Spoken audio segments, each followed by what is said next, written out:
And hello, everyone. Welcome to WD Carousel Podcast. My name's Ian. And I'm Crystal. And we're going to do another kind of list comparison. Yay! Battle of the Attractions. It's not attractions. But it's not attractions this time. We're talking about shows.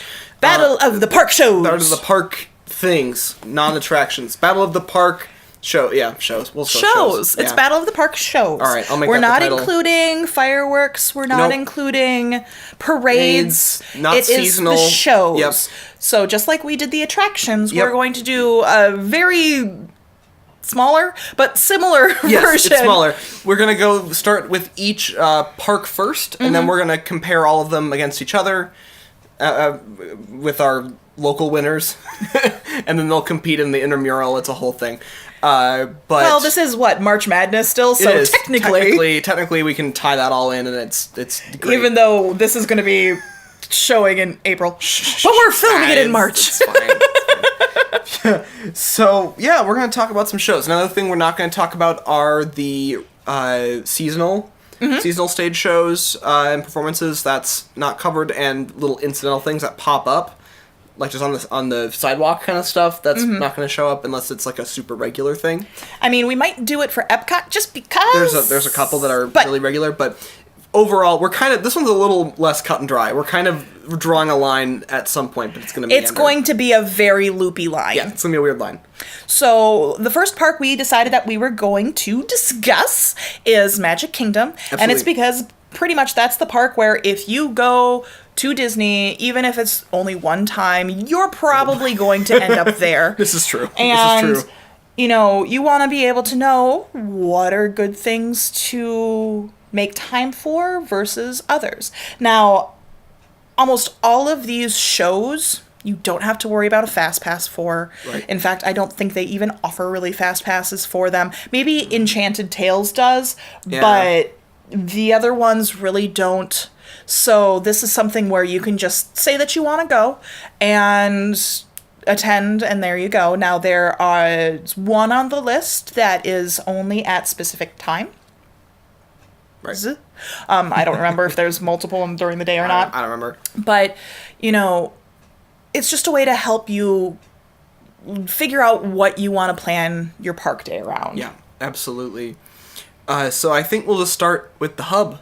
Okay. So the hub show, and I don't think I've seen this one, because I haven't seen the show at the castle probably in 10 years. Mm-hmm. For one reason or another, but it is Mickey's Royal Friendship Fair. Have you seen it? I have seen snippets as I was skirting around to one of the other worlds, whether it be Tomorrowland or Adventureland. Right. I tried to cut right by Casey's corner to get over to Adventureland. That way I don't get into the crowds that happen during the hub. Right. But I've seen video of it. It's one where if you don't make time to meet with the characters or the Fab Five, it's a great way to get some photos of, the main characters, princesses that you want to see. Here's some songs and all of that. There is no seating here because it's in the main hub. Yep. So that means that everybody's standing, and then occasionally you'll have that parent that puts their kid on their shoulder and ruins it for everybody behind them. Correct. So don't be that guy. Don't be that person. But it's a fun show. They sing a lot of the songs that we're all familiar with, and it's a great way to see the characters. Kind of whets your palate for Disney stuff. Mm-hmm. It's just classic Disney characters, classic everything. And I think there's a firework at one point in time that goes off. It's kind of fun, little pyrotechnic-y stuff. Yep. Always fun. But I think that one only happens once or twice a day, so you're going to have to check your schedules, My Disney Experience app, yada, yada, yada. Ask a cast member, and they'll be able to tell you when to expect it. So that's one that you definitely have to, if you want to make that a priority, plan around it. Absolutely. So let's now take a walk over to Adventureland. Ooh, Adventureland. Yeah, and the one we have in Adventureland is the Tiki Room, which of course is just a classic, and it's one of my favorites for sure. I love the Tiki Room. So the Tiki Room, kind of a quick description if you've never seen it. It is the first animatronic show. Am I correct in thinking that? No. In Walt Disney World? No. Well, but like, in Walt Disney Land? No, Walt Disneyland. Disneyland. Yes, paired with Small World. Small World, right. Because it was originally created because Walt wanted to have the tiki restaurant. Yeah. And he was thinking live birds, and then they were afraid of birds pooping on the plates of food, so they came up with the animatronics. Walt had some great ideas. I love Walt's creativity. Come on. So I mean, it was Rainforest Cafe, but like in the 50s. In the beginning years. It's pretty cool. He had a lot of ideas, but he always wanted to use live animals for some reason. Anyway. And it didn't happen. For this. And also, it didn't, the restaurant never happened either. It was, early on in its life, it was converted instead to a show where you sit, and if you haven't been, it's kind of like a theater in the round where everyone sits. Yep, there's 4 sides, and you actually enter in on the corners, which when you're entering in, it feels like front and back. Right. But then as soon as the show starts, your perception shifts, and it looks like you can't find your doors. Right. And you see the outside, and then they have, at one point in time, they even have, like, a rainstorm and lightning, and your entire perspective shifts to fit the room, which is an amazing optical illusion. Yeah, absolutely. And so this is a classic attraction. So you see it in a lot of places, and it was where you find Dole Whip. It's a thing. It's a cult they classic. Have singing birds, lots and lots of singing birds.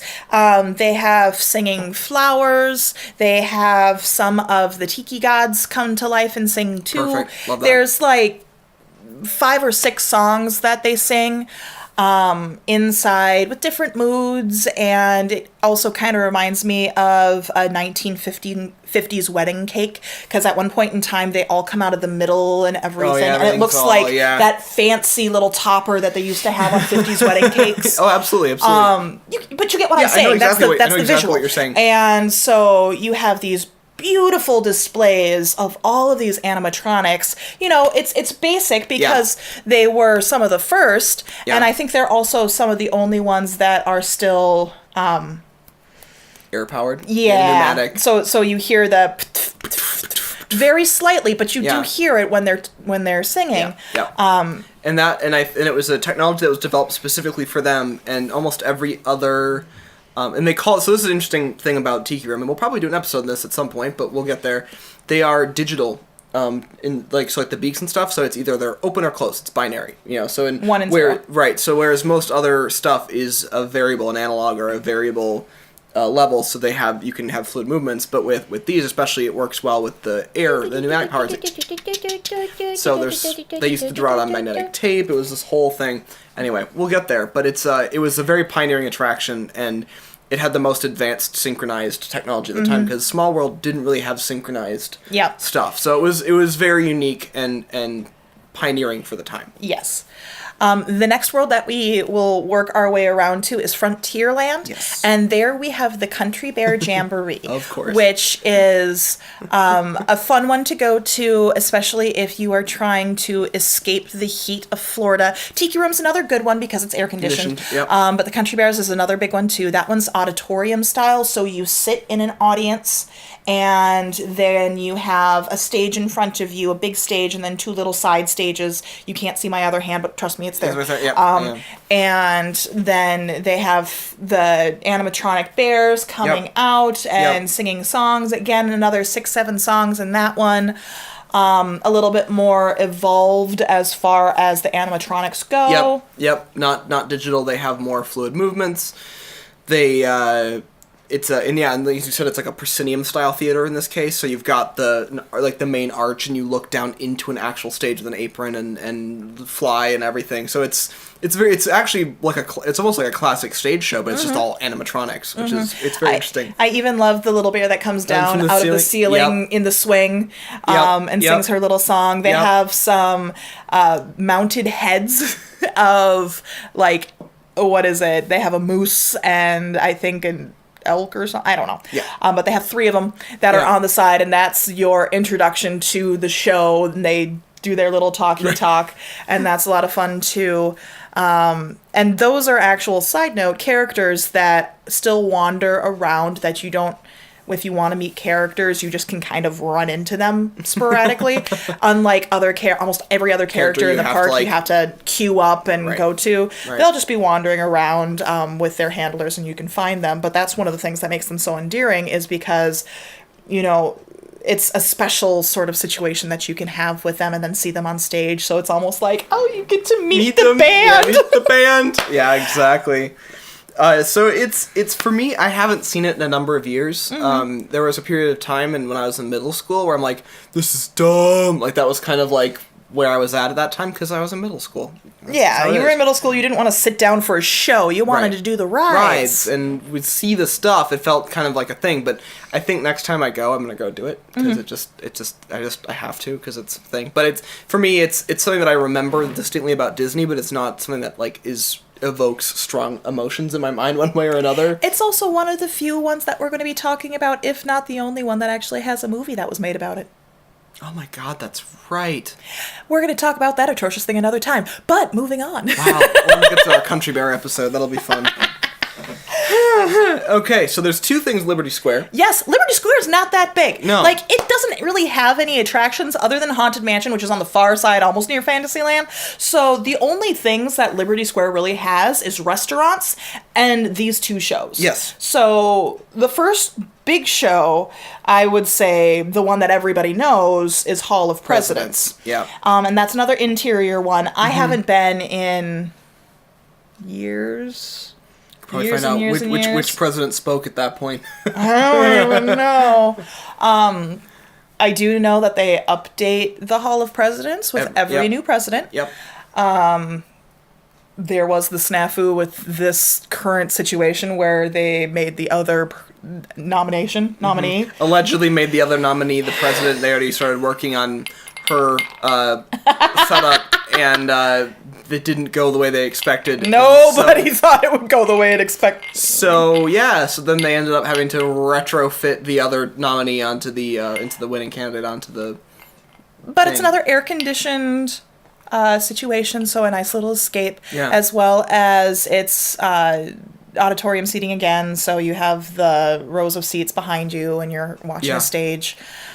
This was the version of Mr. Lincoln that they brought to Florida to Walt Disney World, so you're not just having one president, you're having everybody. It's actually kind of ridiculously ambitious, if you think about it, because you walk in and you do the whole thing, and then you go in and it's a huge auditorium where they have the big, like, Morgan Freeman announced, like, it's just this whole thing, and they've got all these presidents up there, and it's like, guys, like, why? And then every 8 years you have to get 4. It's 4 years. Thank you. 4 years. I know how that works. If we're doing good this round. If we're doing good this round. We're not political out here at all. We're not political. Yeah, and so they have to do that every time. They have to go in and they have to create a whole new animatronic, and then take the old one, like reset it up, locate it somewhere else in the thing, and they have all these presidents. It's just. And a lot of those presidents, you'll see their faces being used in other rides throughout the parks, too. They won't look the same, now, mind you. No, right. They're really good at stylizing and making them look unique. But for those people who are in the know, you know that you can find a couple presidents in, like, Spaceship Earth and all over the place. So, watch out for those. And then there's one more that happens in Liberty Square. Yes, and that would be the Muppets. Was it Great Tales in American History or something? Let me double check the name. Great Moments in American History. Yes, and this one is out in the square, so this is outside. Sun beating down on you, no chairs yet again. Again, this one happens occasionally throughout the day. Ask a cast member for this one. I don't think I've ever seen it on, like, the My Disney Experience app before. No, I don't even know when it comes on. Yeah, you have to really ask a cast member. Yeah. But the Muppets actually pop out of the upper windows. Yeah. Which like is the fun. facades. It's really fun. I've walked by it once or twice and been like, what is this? Why are there Muppets dressed up in colonial where did these styles? Muppets come from? Yeah, it's really fun.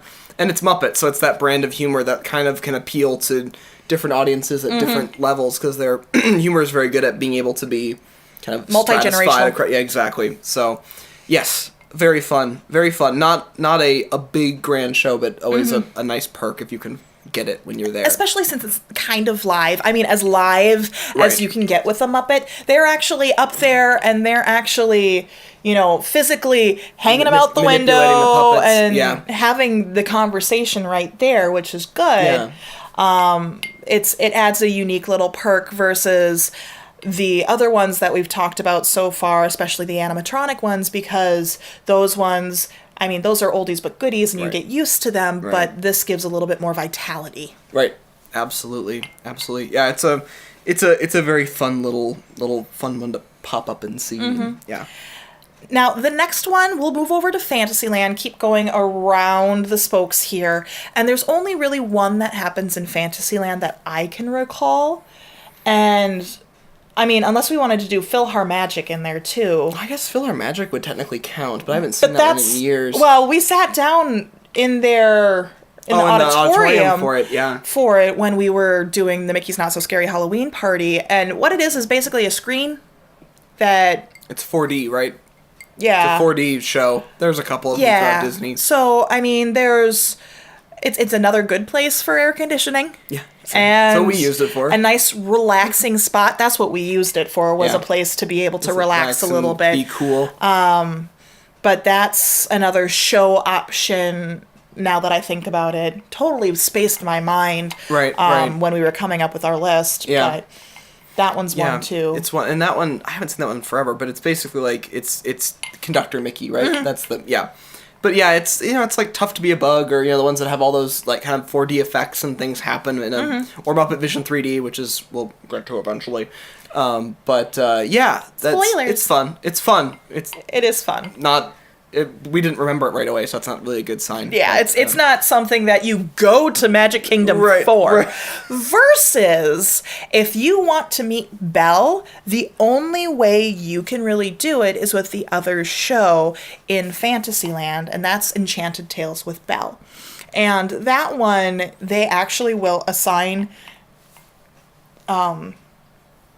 patrons as roles. And they retell her story. Oh, fun. And so, like, you get someone dressed up or with a little cardboard cutout of Cogsworth, or the knights, standing there. Yeah. Or, whatever character. The Beast, I played Cogsworth once. Chip, everything. And it's a fun, interactive performance that happens with Belle. Mm-hmm. And that's a nice little show to go watch. And then after that's when you get to meet the character, if you would like. So they've integrated the character meet and greet into the show. Yes, a little bit more. And so that one's a fun one if kids don't want to just sit there and watch a show, because we know children, like you had just said, middle school, are like, what? This show's dumb. Why do I have to be here? Right. So this is one that actually engages the audience a little bit more. Right. And it's a very small room in comparison to the other shows. Again, air conditioned. This is an important fact. I need to keep bringing up air conditioning. Air conditioning is an important fact, yes. This is Disney, and a lot of people go when it's warm out, whether it be spring vacation, summer vacation, and Florida's rather warm in general, but especially during those peak times, you want to find a place where you can go hide in the air conditioning and, cool down a little bit. Yeah. So this is another option for you. It's engaging. I don't remember if this one has chairs or not. So for those with like limited mobility issues or something along those lines. I think it's limited seating. If I remember, I've seen a video of it and I remember it being limited seating. I could be wrong. But I know that that's another good one. And then rounding it out to Tomorrowland. Yeah, that would be... and this is funny because if you've seen our episode for rides, attractions... You will notice this shows up again, but we don't care. I don't care. It's a Carousel podcast. Progress. I did I did it. Carousel of Progress. It is the Carousel of Progress, and it is. It's because it's both a ride and a show. Because there's multiple stages, and you kind of have a ride-like experience to get to the next stage. Mm-hmm. But you're in a theater setting where you're sitting down in rows of chairs, and you don't really move much. It's bigger than like an Omni Mover where there's only, 2 people to a car. Right. So you have a full theater, but that rotates around the 6 different stages. Technically, 4 of them are set up with animatronics. Right. But, you have the beginning stage and then you have the end stage. And it's a show that they put on there too. So we were considering it a ride just because it rotates. It moved. Yeah. But now it's a show because we're talking about the actual performances that happen on the stage. Right. Which are all animatronic. Animatronic. And a very early set of animatronics. Obviously, they've been updating it a little bit as time's gone on, but... The 90s. The 90s is where they kind of stopped, and, honestly, I'm kind of okay with that. I love it. It's wonderful. I love it. Grandma can clean up on the VR game. It's hilarious. And it's funny that VR came back. I know. It's like, VR was the thing in the 90s, like Virtual Boy and all this stuff, and now we're back at it again, and it's almost... But much better. Much better. Yeah, Virtual Boy, that's a different conversation. That's something different. But, yeah, so it's a show that I finally saw recently, which is unfortunate. I know.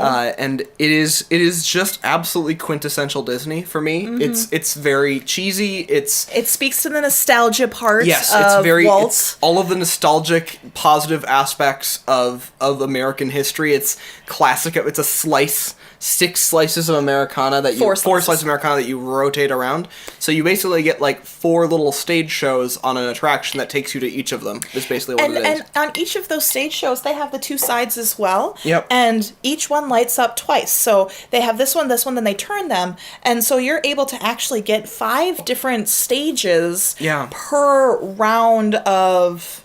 Yes. Per turn of the wheel. Per turn of the wheel, yeah. It's very clever, the way they've put it all together. It's very compact from a stage perspective. As a person who used to do theater and stage stuff, the way they've kind of got it all put together really has a good sense of space and a good natural flow for timing, and it's very cool. And it was one of the first use of full humanoid animatronics for a show, because that came from the World's Fair. Yes, World it did. Expo. Yes, it did. 1964. Yeah.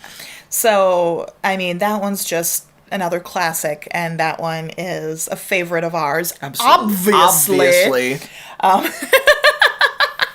Considering the fact that I just mispronounced the name of the ride because of our podcast. So, yeah. Gives you an idea. Now, that being said, let's go over... Okay, let's go over top 3 right now. Okay. So, for you, top 3 would be... Top 3 for me would be... Let me just consult my list. For me, it's probably... number 3 is Hall of Presidents. Oh, you're ranking these right now. Okay. Oh, for me, these are my top 3. Yeah, okay. Okay. For me, 3 was Hall of Presidents, 2 is Tiki Room, and 1 is Carousel of Progress. Okay. And mine would actually be Enchanted Tales with Belle as number 3. Due to the interaction and the meet and greet you get afterwards, and a couple of the other hidden little gems that I'm not going to talk about. And then number 2, Carousel of Progress. Good job. Thank you. Mm-hmm. And then number 1 would be Tiki Room for me. Okay. And the reason I ranked Tiki Room above Carousel is due to...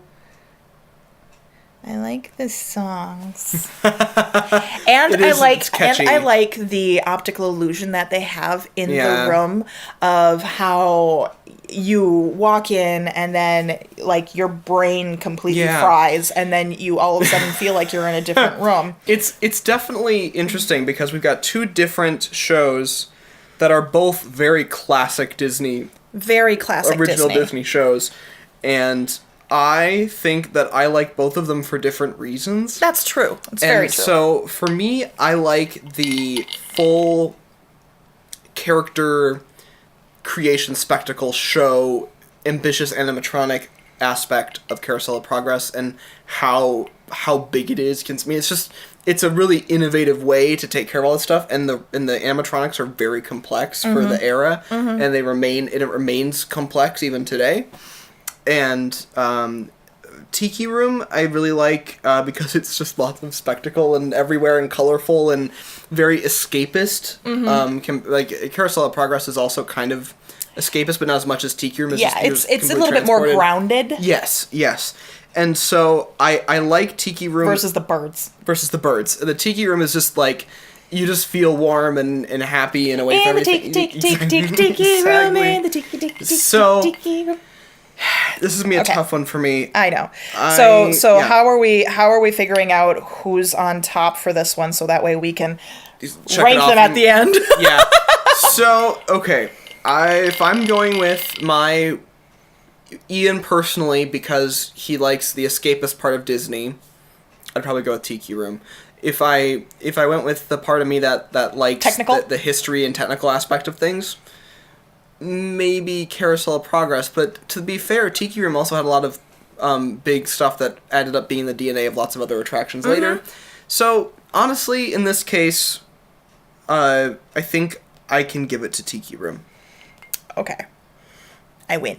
No, because honestly, I was sitting here going, well, I could also, transpose those very easily, like you said. It's swappable. Just because of, like you said, how detailed Carousel of Progress is, and all the different little things, like even getting the appliances to react and smoke or plug and open this and do that. Right.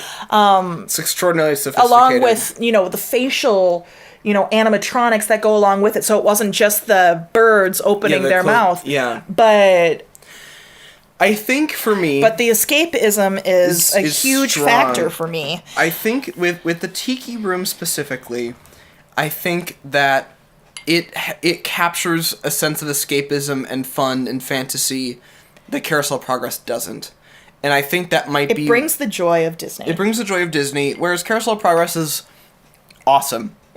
It's a wonderful attraction, and it is groundbreaking. It's the reason we named ourselves that. Right. And so... But the Tiki Room, on the other hand, is I think that really boils down to the fact that it's like, I like the escapism. I like how whimsical it is, and it's just a little more out there. Let's just do singing birds and plants. Why not? Like that's as long as it's not the Iago version, I'm fine. Yeah, he burned up. It's fine. Oh my god! If they go back to that, they will not. They will not. There was so much backlash, and Iago caught on fire. I mean, I don't think that they're ever going to go back to that. True. That's not. It's under old management, not new management. So Tiki Room wins. Final answer. Yes. Magic Kingdom. That's make sure list. You check it out. You won't really, unless you have a camera that can really work well in the dark, because you're not allowed to have flash photography in there. You probably won't be able to take pictures or record just because it is such a dark setting. Yeah. But go in there and just enjoy the experience. Yeah. It's wonderful. It's absolutely something else. So, all right. Well, we have our first contender on the scoreboard to be in the bracket for the best show at Disney World. Woo! All right. Cool. Well, I think that we've exhausted that topic, and this has been WD Carousel Podcast. My name's Ian. And I'm Crystal, and I hope everybody has a great, big, beautiful tomorrow. Bye, everybody. Beautiful tomorrow, just a dream away.